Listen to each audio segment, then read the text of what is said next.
Imagination. What is imagination? You likely have an idea of what it is in your mind, but when does it start? When does it stop? Certainly picturing a cat is imagination. How about thinking of a new way of doing something or understanding?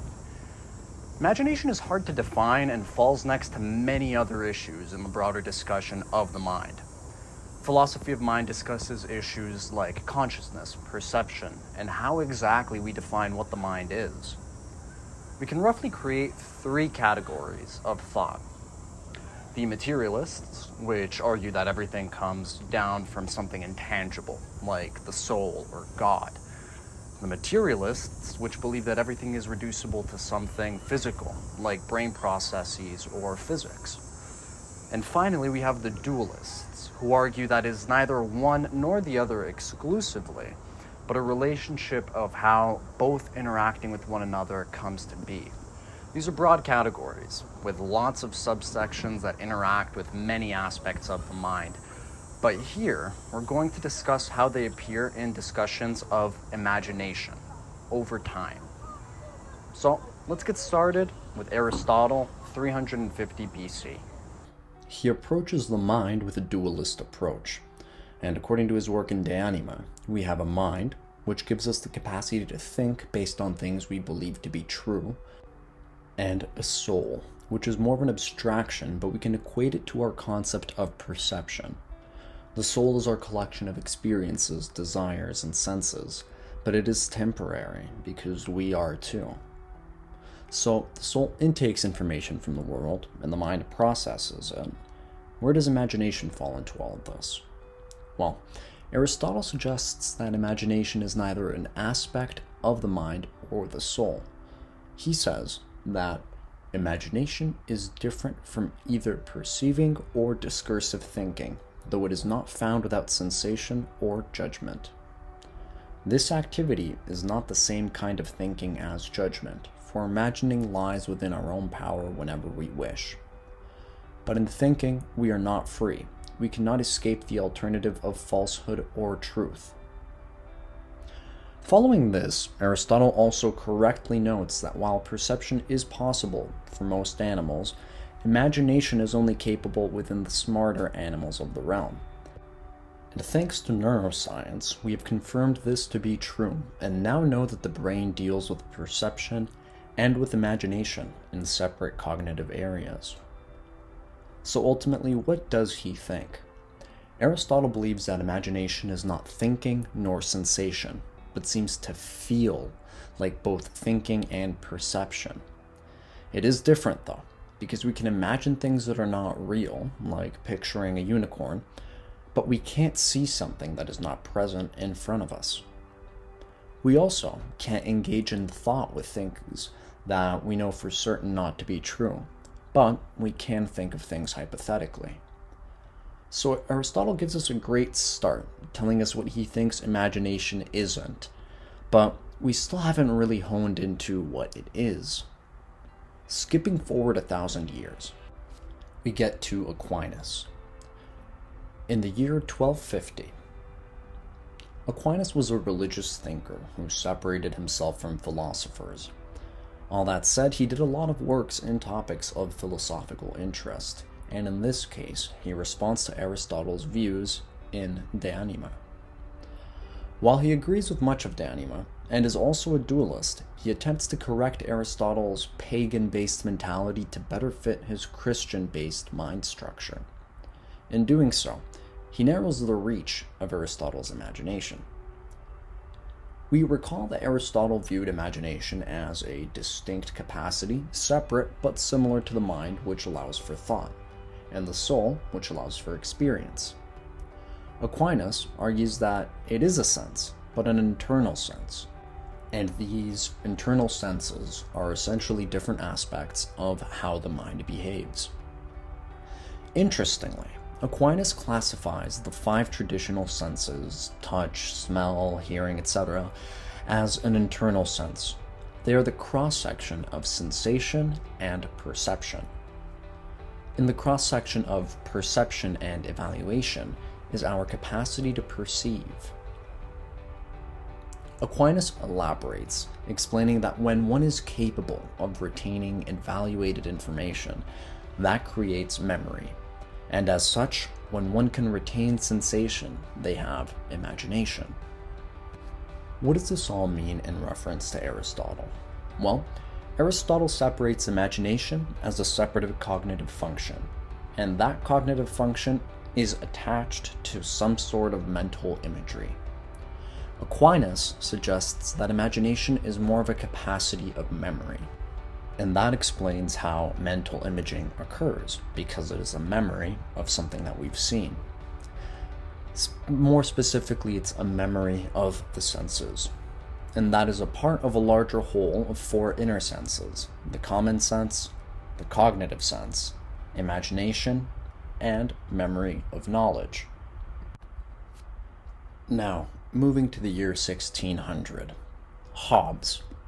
Thomas Hobbes was a materialist, and compared to Aristotle and Aquinas, his definition of imagination has a broader stroke than the former two philosophers.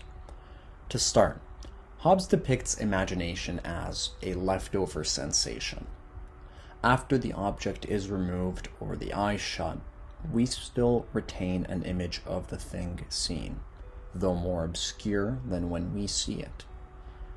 This leftover sensation allows the individual to perform what we would call recreative imagining, developing ideas or imagery by combining known perceptions. Using an example of a centaur, Hobbes claims that when we picture one, we are juxtaposing an image of a horse and a man. Here, he agrees with Aristotle that in that sense, imagination is perception-like. However, he believes that imagination is far more encompassing than just recreative capacity. Notably, he argues that imagination and memory are two sides of the same coin, which, as we just saw, Aquinas also believes. They both point to an understanding of something that is no longer present. While imagination focuses on the visual aspect of the item, memory refers to the idea of the item. For example, if I say, "I have a memory of when I saw a hippopotamus," I am referring to a time in which I saw one, say at a zoo. It may not be a specific pose or action, but I recall seeing a hippo, and that is a memory. If I say I am imagining a hippopotamus, I am recreating it using my understanding of what the animal is. I know if he's lying down or standing because I'm creating it. Perhaps from when I saw one at the zoo, or in a textbook of animals I once read. The focus here is the animal itself, whereas on the memory side, it's the idea of a hippopotamus. Lastly, Hobbes argues that not only is imagination closely tied to memory, but he also claims that imagination is a source of understanding. This leads to a whole tangent about language and how it is one of the pillars of the mind. Understanding being nothing else but conception caused by speech. Succinctly put though, when someone says something, you are interpreting words. That is an act of translating noises into words and then into cohesive meanings. That altogether creates an act of imagination to Hobbes. Ishiguro, 1950. Hobbes is not alone in identifying speech as a critical component of thoughts and imagination. Turning to Ishiguro, she takes that to the extreme. As we've noted with all of the previous philosophers, the concept of a mental image plays a noticeable role in all of their theories. Ishiguro takes that concept of a mental image and throws it out the window, arguing that it's more of an accompaniment to imagination than the actual imagining. She delineates 3 different points for her argument. First, only objects that are of personal significance are subject to the rules of logic, or as she calls it, grammar. This is an abstract concept, like your reflection in the mirror or thoughts. This is in opposition to objects that hold their own identity, such as a portrait or writing. The second point is that aspect seeing and image seeing are structurally different from one another. Yet, when we say, "I see X," we can mean either of the two. This muddies the meaning of perception, and Ishiguro calls them parasitic to perception. If you imagine a Where's Waldo, you can see all of the objects that you are tasked to find from the beginning. But that does not mean you perceive them all. This is an example of image seeing. Aspect seeing is like perspective shifting, our ability to see a duck or a rabbit or an old woman as opposed to the young one. Lastly, she claims that aspect seeing and image seeing are common in many other aspects of life that are not representations. An example given is my friend saying, "I can see John being a great insurance salesman." But I say, "John is actually an introvert and a Trotskyite." Even though he may believe me, it does not stop him from imagining that John would be a great insurance salesman. The imaginative power of perspective shifting, then, is good in training one to reason. We can conclude from her work that imagination has a broader application than just mental images, and in fact, mental images are not necessary for imagining, but may just be an accompaniment in imaginative thoughts. Curry and Ravenscroft, the year 2000. Curry and Ravenscroft are a good segue after Ishiguro. Their opinion on imagination is that it is recreative, not exactly in the Hobbesian way, however. Their imaginative structure has two pillars: perceptual imagining and propositional imagining. The latter of the two is not too dissimilar in spirit to Ishiguro's last point. Propositional imagining suggests that this imaginative power is based on our ability to change perspectives. The function is similar to how we form beliefs through causal chains. For example, if I believe P, and I believe that if P then Q, then I believe Q. So using that logic, if I imagine P, and if I imagine that if P then Q, then I imagine Q. This part of imagining does not involve any sort of mental imagery. And the propositional imagining can be extended into other situations that are not just hypotheticals. They call these desire-like imaginings.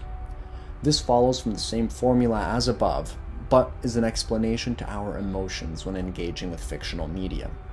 During a play, we feel anger when a character we like dies, if they are deserving of it. This is because we are allowing our imagination to interpret the situation as a truth, even if we don't actually believe it, because it is for entertainment. We engage with the hypothetical then on an emotional level as opposed to a logical one. Both are exercises of the imagination. Their account for perceptual imagining is rather simple and consists mostly of responses to arguments against the matter. The claim that when you experience any sort of perceptual imagining, like mental imagery, you are merely pretending you are experiencing what it is you imagine or feel or hear. If I close my eyes and imagine a zebra, it is the same as seeing a zebra to them. There is an argument against this. The best argument against it is the similarity that mental imagery is often indeterminate. Using the example of the zebra above, the one you imagine has no specific number of stripes, but if you saw one in real life, you would be able to figure it out because you would be able to count the stripes. Curry and Ravenscroft do grant this as a distinction between mental imagery and perception, but they grant that knowing that it doesn't particularly affect their theory. Finally, we get to Ichikawa. The year is 2010. We've touched on a few different interpretations of imagination and its respective uses, but a very clear use of the imagination is that of when we dream. Jonathan Ichikawa offers an alternative opinion on the structure through which dreams are understood by offering a collection of rebuttals towards the orthodox model of imagination. This model suggests that a dream is constructed of two components: percepts and beliefs. The former suggests that whilst in a dream, one is in a state of sensory experience, comparable to what one experiences while awake. Parallel to this, beliefs imply that when we dream, we believe what occurs in the dream, despite being false scenarios the majority of the time. His view for dreaming proposes two distinct components against that orthodox model: mental imagery and propositional imagining. In the first, he suggests that the visual component of dreams is based on a simulation of perception, akin to what one does when closing their eyes and imagine P.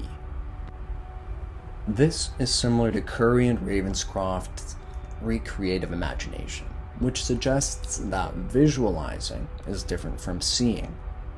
Given the nature of the two seems similar, which they are, the nuance lies in the differentiation of the content: the object one sees and the visual character, which is the idea of the object one sees. This leads us into propositional imagining. According to Ichikawa, the phenomenology of dreaming is made up not only of what we see, but how we interact with it when we see it. Ichikawa claims that while we dream, we are in an imaginative state, and during said state we create premises and draw conclusions on them. Pseudo-beliefs, if you will. Ichikawa refers to these pseudo-beliefs as belief-like imaginative states. Now, two of what I consider to be his most successful rebuttals. Firstly, in favor of mental imagery, he references the anatomy of the brain and concludes that the capacity to dream is tied closely with the capacity to image, as opposed to the capacity to perceive, which is what is suggested in the orthodox model. His explanation cites a study which found that children are far less likely to dream, and the complexity of their dreams expands over time. Images will turn to motion, then motion turns into story, and so on. Alongside this, there is a direct correlation with a child's ability to dream and their performance on imaginative tasks. The connection between imaging and dreaming goes further when adults are analyzed. A different study cited by Ichikawa asserts that the occipitotemporal parietal junction of the brain is responsible for imagery, be it dream imagery or waking imagery, and damage to this area affects the reasoning necessary for high-level visual imagery and capacity to dream, but crucially, not the ability to perceive. Perception, conversely, is not affected by this at all. Instead, it is damage to the visual cortex that affects the person, but still not the imaging capacity. Finally, Ichikawa's strongest argument in favor of propositional imagining is the continuity of dream experience and imaginative experience. Unlike the orthodox model, which suggests that we truly believe the content of our dreams, Ichikawa offers two examples that question the notion. Knowing that something is untrue, like a dream, and actively attempting to pursue it within our dreams defeats the idea that dreams are a true belief, and they are rather a belief-like imagining. His examples are deliberate daydreams we have, often flower into the same dreams while we sleep. The same is true waking up from a dream and attempting to re-enter it by falling back asleep. So, let's conclude with everything that we've learned. We started with Aristotle, who claimed the imagination was similar to thinking and similar to perceiving, but not quite it, because we can imagine things that aren't real or true. 1,000 years later, Aquinas said he agrees with Aristotle, but to an extent. Imagination is like perceiving things. It's like memory of us perceiving things in a warehouse of experiences that we can draw from. Those were the two dualist views. But then, Hobbes started the materialist line of thinking. Here we had a mix of both Aquinas and Aristotle's view, Because imagination is kind of like perception, but it's also like memory. But it didn't stop there for him. Being able to understand ideas not formed by us through speech is also a form of imagination. Ishiguro went a little esoteric. To her, it was all a matter of thinking. Mental images only occurred as a byproduct of our imagination. But she agreed with Hobbes that perspective shifting was critical to imagination.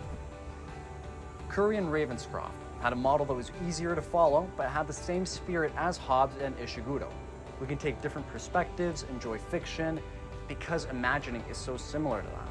We can picture things in our memory because we've experienced them before, and we can call on that, and that's mental imagery. Ichikawa offered a new view on the matter. That disagreed with a lot of the perception points that we have discussed. He gets to this by explaining it through imaginative dreams.